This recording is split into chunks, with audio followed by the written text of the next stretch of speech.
سلطان صلاح الدین ایوبی نے کمرے میں ٹہلتے ہوئے آہ بھری اور کہا، قوم متحد ہو سکتی ہے اور ہو بھی جاتی ہے۔ قوم کا شیرازہ عمرہ اور حکام بکھیرا کرتے ہیں، یا وہ خود ساختہ قائد جو امیر وزیر یا حاکم بننا چاہتے ہیں۔ تم نے دیکھ لیا ہے علی، مصر کے لوگوں کی زبان پر ہمارے خلاف کوئی شکایت نہیں۔ غداری اور تخریب کاری صرف بڑے لوگ کر رہے ہیں۔ ان بڑے لوگوں کو میری ذات کے ساتھ کوئی عداوت نہیں۔ میں انہیں اس لیے برا لگتا ہوں کہ میں اس گدی پر بیٹھ گیا ہوں جس کے وہ خواب دیکھ رہے تھے۔ سلطان صلاح الدین ایوبی اپنے کمرے میں ٹہل رہا تھا۔ علی بن سفیان اور بہاؤالدین شداد بیٹھے سن رہے تھے۔ وہ ستمبر کے پہلے ہفتے کی ایک شام تھی۔ جون اور جولائی میں سلطان صلاح الدین ایوبی نے سوڈانیوں کی بغاوت کو کچلا اور اس کے فوراً بعد العازد کو خلافت کی گدی سے ہٹایا تھا۔ اس سے پہلے اس نے سوڈانیوں کی بغاوت کو نہایت ہی اچھی جنگی حکمت عملی سے دبا کر سوڈانی فوج توڑ دی تھی، مگر بغاوت کرنے والے کسی بھی قائد، کمانڈر یا عسکری کو سزا نہیں دی تھی۔ ڈپلومیسی سے کام لیا تھا۔ اس طرح اس کی جنگی اہمیت کی بھی داغ بیٹھ گئی تھی اور ڈپلومیسی کی بھی۔ اب سوڈانیوں نے پھر سر اٹھایا تو سلطان صلاح الدین ایوبی نے اس سر کو ہمیشہ کے لیے کچل دینے کے لیے پہلے تو میدان جنگ میں سوڈانیوں کی لاشوں کے انبار لگائے، پھر جو بھی پکڑا گیا اس کے عہدے اور رتبے کا لحاظ کیے بغیر اسے کڑی سزا دی۔ اکثریات کو تو جلاد کے حوالے کیا، باقی جو بچے انہیں لمبی قید میں ڈال دیا، ملک بدر کر کے انہیں سوڈان کی طرف نکال دیا۔ آج 2 مہینے ہو گئے ہیں، سلطان صلاح الدین ایوبی نے کہا، میں سلطنت کے انتظام اور قوم کی فلاح و بہبود کی طرف توجہ نہیں دے سکا۔ مجرم لائے جا رہے ہیں اور میں سوچ وچار کے بعد انہیں سزائے موت دیتا چلا جا رہا ہوں۔ یوں دل کو تکلیف ہو رہی ہے جیسے میں قتل عام کر رہا ہوں۔ میرے ہاتھوں مرنے والوں کی اکثریت مسلمانوں کی ہے۔ بہاؤالدین شداد نے کہا، محترم امیر، ایک کافر اور ایک مسلمان ایک ہی قسم کا گناہ کرے تو زیادہ سزا مسلمان کو ملنی چاہیے، کیونکہ اس تک اللہ کے سچے دین کی روشنی پہنچی، پھر بھی اس نے گناہ کیا۔ کافر تو عقل کا بھی اندھا ہے، مذہب کا بھی اندھا۔ آپ اس پر غم نہ کریں کہ آپ نے مسلمانوں کو سزا دی ہے۔ وہ غدار تھے، سلطنت اسلامیہ کے باغی تھے۔ انہوں نے اسلام کا نام مٹی میں ملانے کے لیے کافروں سے اتحاد کیا۔ سلطان صلاح الدین ایوبی نے کہا، میرا اصل غم یہ ہے شداد کہ میں حکمراں بن کے مصر نہیں آیا۔ اگر مجھے حکومت کرنے کا نشہ ہوتا تو مصر کی موجودہ فضا میرے لیے سازگار تھی۔ جنہیں صرف امارت کی گدی سے پیار ہوتا ہے وہ سازشی ذہن کے حاکموں کو زیادہ پسند کرتے ہیں۔ وہ قوم کو کچھ دیے بغیر لوگوں کو دلکش مگر جھوٹے رنگوں کی تصویریں دکھاتے رہتے ہیں۔ اپنے ذاتی عملے میں شیطانی خصلت کے افراد کو رکھتے ہیں۔ وہ اپنے ماتحت حاکموں کو شہزادوں کا درجہ دیے رکھتے ہیں اور خود شہنشاہ بن جاتے ہیں۔ میں کہتا ہوں، مجھ سے یہ گدی لے لو، لیکن میرے راستے میں کوئی رکاوٹ کھڑی نہ کرنا۔ میں جو مقصد لے کر گھر سے نکلا ہوں وہ مجھے پورا کر لینے دو۔ نور الدین جنگی نے ہزاروں جوانوں کی قربانی دے کر اور دریائے نیل کو عرب کے مجاہدوں کے خون سے سرخ کر کے شام اور مصر کا اتحاد قائم کیا ہے۔ مجھے اس متحد سلطنت کو وسعت دینی ہے، سوڈان کو مصر میں شامل کرنا ہے، فلسطین کو صلیبیوں سے چھڑانا ہے، صلیبیوں کو یورپ کے وسط میں لے جا کر کسی گوشے میں گھٹنوں بٹھانا ہے، اور مجھے یہ فتوحات اپنی حکمرانی کے لیے نہیں، اللہ کی حکمرانی کے لیے حاصل کرنی ہے۔ مگر مصر میرے لیے دلدل بن گیا ہے۔ وہ کون سا گوشہ ہے جہاں سازش، بغاوت اور غداری نہیں؟ علی بن سفیان نے کہا، ان تمام سازشوں کے پیچھے صلیبی ہیں۔ میں حیران ہوں کہ وہ کس بے دردی سے اپنی جوان لڑکیوں کو بے حیائی کی تربیت دے کر ہمارے خلاف استعمال کر رہے ہیں۔ لڑکیوں کی خوبصورتی کا اپنا جادو ہے، ان کا طلسم ان کی زبان ہے۔ سلطان صلاح الدین ایوبی نے کہا، زبان کا وار تلوار سے گہرا ہوتا ہے۔ وہ عقل جو ہماری کمزوریوں کو بھانپ سکتی ہے، علی، وہ اپنی زبان سے ایسے انداز سے اور ایسے موقع پر ایسے لفظ کہلوائے گی کہ تم اپنی تلوار نیام میں ڈال کر دشمن کے قدموں میں رکھ دو گے۔ عیسائیوں کے پاس 2 ہی تو ہتھیار ہیں، الفاظ اور حیوانی جذبہ، جسے انسانی جذبے پر غالب کرنے کے لیے وہ اپنی جوان اور خوبصورت لڑکیوں کو استعمال کر رہے ہیں۔ انہوں نے مسلمان عمرہ اور حکام کے دلوں سے مذہب تک نکال دیا ہے۔ علی بن سفیان نے کہا، صرف حکام نہیں امیر محترم، مصر کے عام لوگوں میں بھی بدکاری عام ہو گئی ہے۔ یہ صلیبیوں کا کمال ہے، دولت مند مسلمانوں کے گھروں میں بھی بے حیائی شروع ہو گئی ہے۔ سلطان صلاح الدین ایوبی نے کہا، یہی سب سے بڑا خطرہ ہے۔ میں صلیبیوں کے سارے لشکر کا مقابلہ کر سکتا ہوں، اور کیا ہے، مگر میں ڈرتا ہوں کہ صلیبیوں کے اس وار کو نہیں روک سکوں گا، اور جب میری نظریں مستقبل میں جھانکتی ہے تو میں کانپ اٹھتا ہوں۔ مسلمان برائے نام مسلمان رہ جائیں گے، ان میں بے حیائی صلیبیوں والی ہوگی اور ان کے تہذیب و تمدن پر صلیبی رنگ چڑھا ہوا ہوگا۔ میں مسلمانوں کی کمزوریاں جانتا ہوں۔ مسلمان اپنے دشمن کو نہیں پہچانتے، اس کے بچھائے ہوئے خوبصورت جال میں پھنس جاتے ہیں۔ میں صلیبیوں کی کمزوریاں جانتا ہوں۔ وہ بے شک مسلمانوں کے خلاف متحد ہو گئے ہیں، لیکن ان کے اندر سے دل پھٹے ہوئے ہیں۔ فرانسیسی اور جرمن ایک دوسرے کے خلاف ہے، برطانوی اور اطالوی ایک دوسرے کو پسند نہیں کرتے۔ وہ مسلمانوں کو مشترک دشمن سمجھ کر اکٹھے ہیں، لیکن ان میں عداوت کی حد تک اختلافات ہے۔ ان کا شاہ آگسٹس دوغلا بادشاہ ہے، باقی بھی ایسے ہی ہیں، مگر انہوں نے مسلمان امرا کو عورت کے حسن اور زر و جواہرات کی چمک دمک سے اندھا کر دیا ہے۔ اگر مسلمان امرا متحد ہو جائے تو صلیبی چند دنوں میں بکھر جائیں۔ اب فاطمی خلافت کو ختم کر کے میں نے اپنے دشمنوں میں اضافہ کر لیا ہے۔ فاطمی اپنی گدی کی بحالی کے لیے سوڈانیوں اور صلیبیوں کے ساتھ ساز باز کر رہے ہیں۔ علی بن سفیان نے کہا، ان کے شعر کل کو سزائے موت دے دی گئی ہے۔ سلطان صلاح الدین ایوبی نے کہا، جس کا مجھے بہت افسوس ہے۔ عمارت الیمنی کی شاعری نے میرے دل پر بھی گہرا اثر کیا تھا، مگر اس نے الفاظ اور ترنم کو چنگاریاں بنا کر اسلام کے خرمن کو جلانے کی کوشش کی ہے۔ عمارت الیمنی اس دور کا مشہور شاعر تھا۔ اس دور میں عورت، اس سے پہلے بھی لوگ شاعروں کو پیروں اور پیغمبروں جتنا درجہ دیتے تھے۔ شاعر الفاظ اور ترنم سے فوجوں میں جذبے کی نئی روح پھونک دیا کرتے تھے۔ یہی درجہ اس مسلمان شاعر کو حاصل تھا۔ اس نے لوگوں میں جو مقام پیدا کر رکھا تھا، اسے اس نے اس طرح استعمال کرنا شروع کر دیا تھا کہ ایک طرف وہ لوگوں میں جہاد کا جذبہ پختہ کرتا تھا اور ساتھ ہی فاطمی خلافت کی عظمت کی دھاک لوگوں کے دلوں میں بٹھاتا تھا۔ اسے فاطمی خلافت کی اتنی پشت پناہی حاصل تھی کہ اس نے سلطان صلاح الدین ایوبی کے خلاف زہر اگلنا شروع کر دیا تھا۔ اس کے آخری اشعار یہ تھے، مجھے فاطمی خلافت کی محبت کا تانا دینے والوں، مجھ پر لعنت بھیجو، میں تمہیں لعنت کے لائق سمجھتا ہوں۔ فاطمی محلات کی ویرانی پر آنسو بہاؤ، ان میں رہنے والوں کو میرا پیغام دو کہ میں نے تمہارے لیے جو زخم کھائے ہیں وہ کبھی ہلکے نہ ہوں گے۔ اس کے گھر اچانک چھاپا مار گئے تھے، وہاں سے دستاویزی ثابت ملے تھے کہ وہ صرف فاطمی خلافت کا ہی بہی خواہ نہیں بلکہ صلیبیوں کا وظیفہ خوار بھی ہے۔ صلیبی اسے اس مقصد کے لیے وظیفہ دیتے تھے کہ وہ مصریوں کے دلوں پر فاطمی خلافت کو غالب کرے اور سلطان صلاح الدین ایوبی کے خلاف نفرت پیدا کرتا رہے۔ اسے سزائے موت دے دی گئی تھی۔ جس قوم کے شاعر بھی دشمن کے وظیفے خوار ہوں، اس قوم کے لیے ذلت اور رسوائی ہے، سلطان صلاح الدین ایوبی نے کہا۔ دربان اندر آیا اور کہا کہ خلیفہ العازد کا قاصد آیا ہے۔ سلطان صلاح الدین ایوبی کے ماتھے کے شکن گہرے ہو گئے۔ اس نے کہا، خلافت کے سوا یہ بوڑھا مجھ سے اور کیا مانگ سکتا ہے؟ دربان سے کہا، اسے اندر بھیج دو۔ العازد کا قاصد اندر آیا اور کہا، خلیفہ کا سلام پیش کرتا ہوں۔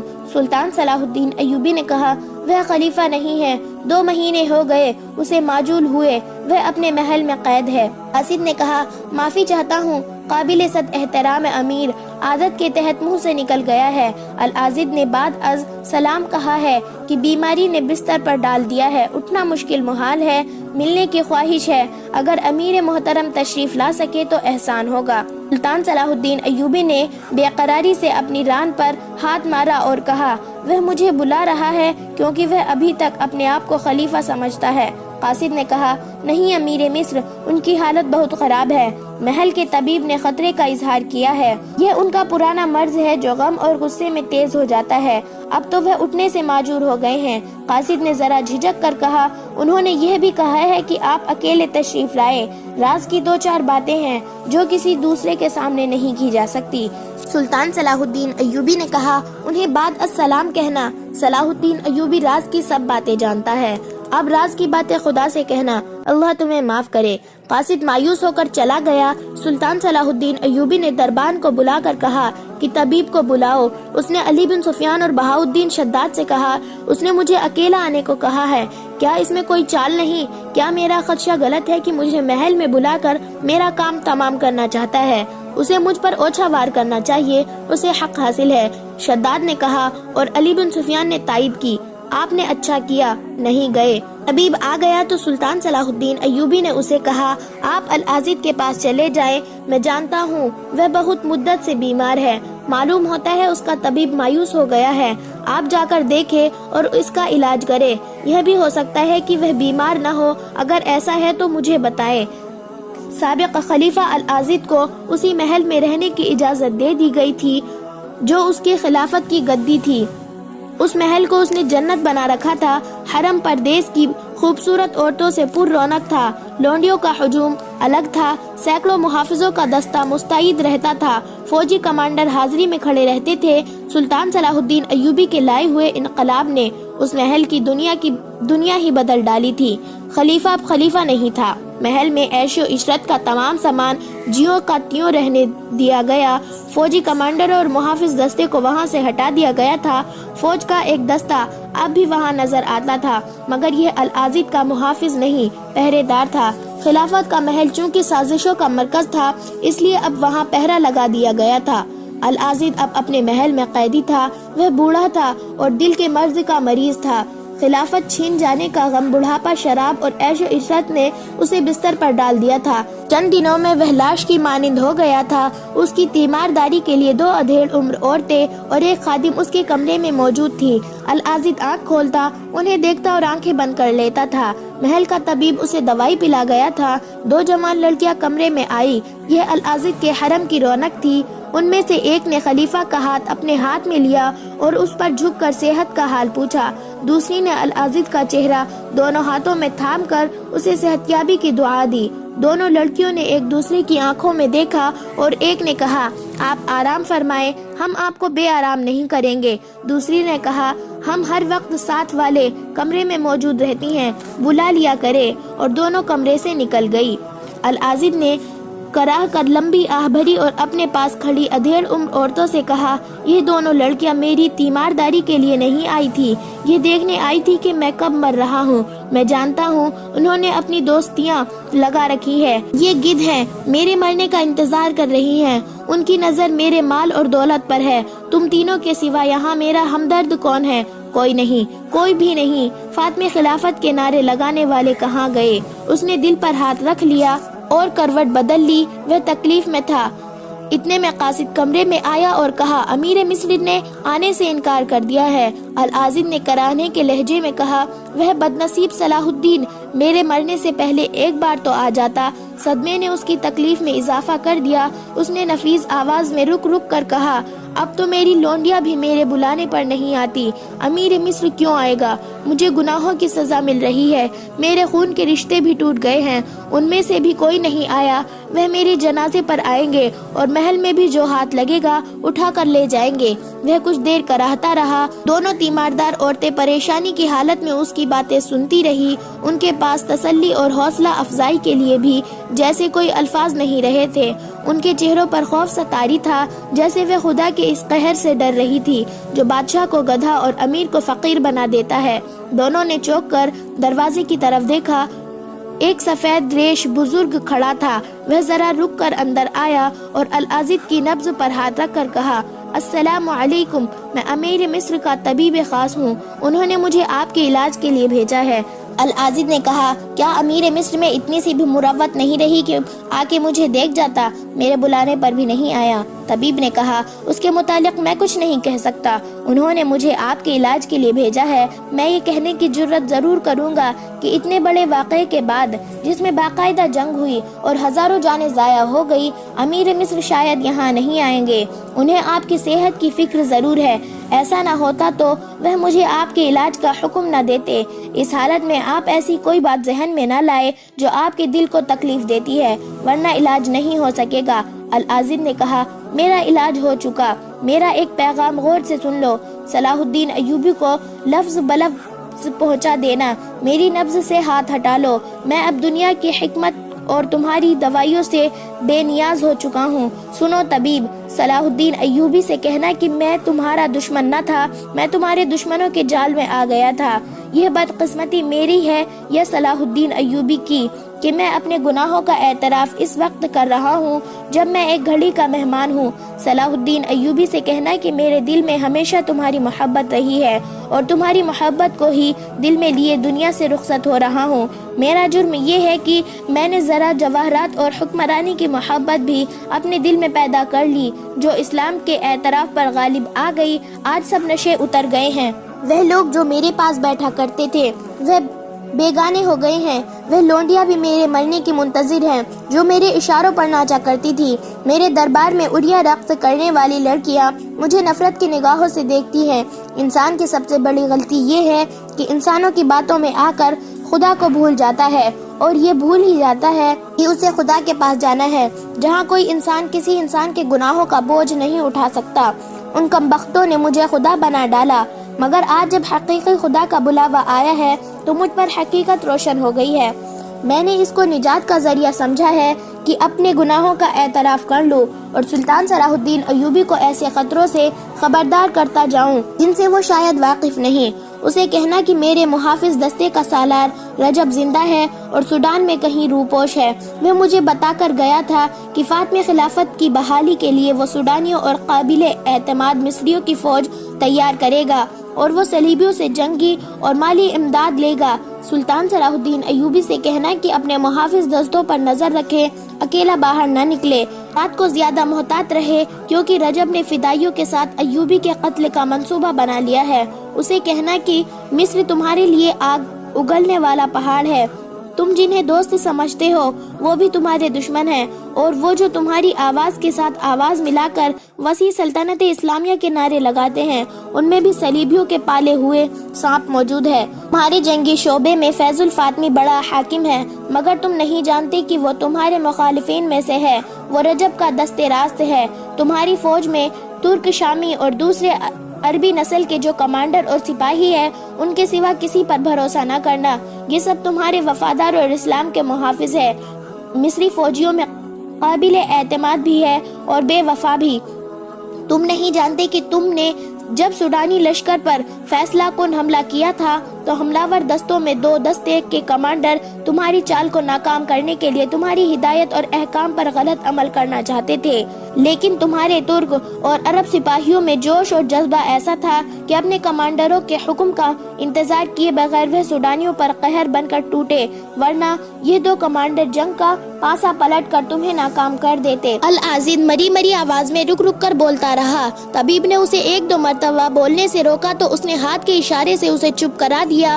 اس کے چہرے پر پسینہ اس طرح آ گیا تھا جیسے کسی نے پانی چھڑک دیا ہو۔ دونوں عورتوں نے اس کا پسینہ پوچھا، لیکن پسینہ چشمے کی طرح چھٹتا آ رہا تھا۔ اس نے چند ایک اور انتظامیہ اور فوج کے حکام کے نام بتائے جو سلطان صلاح الدین ایوبی کے خلاف سازش میں مصروف تھے۔ ان میں سب سے زیادہ خطرناک فدائی تھے جن کا پیشہ پر اسرار قتل تھا، وہ اس فن کے ماہر تھے۔ العزیز نے مصر میں صلیبیوں کے اثر و رسوخ کی بھی تفصیل سنائی اور کہا، انہیں مسلمان نہ سمجھنا، یہ ایمان فروخت کر چکے ہیں۔ سلطان صلاح الدین ایوبی سے کہنا کہ اللہ تمہیں کامیاب کرے اور سخرو کرے، لیکن یہ یاد رکھنا کہ ایک تو وہ لوگ ہیں جو چوری چھپے تمہیں دھوکہ دے رہے ہیں، اور دوسرے وہ لوگ ہیں جو خوشامد سے تمہیں خدا کے بعد کا درجہ دے دیں گے۔ یہ ان لوگوں سے زیادہ خطرناک ہے جو چوری چھپے تمہیں دھوکہ دیتے ہیں۔ اسے کہنا کہ دشمنوں کو زیر کر کے جب تم اطمینان سے حکومت کی گدی پر بیٹھو گے تو میری طرح دونوں جہاں کے بادشاہ نہ بن جانا، سدا بادشاہی اللہ کی ہے۔ اسی مصر میں فرعونوں کے کھنڈر دیکھ لو، میرا انجام دیکھ لو، اپنے آپ کو اس انجام سے بچانا۔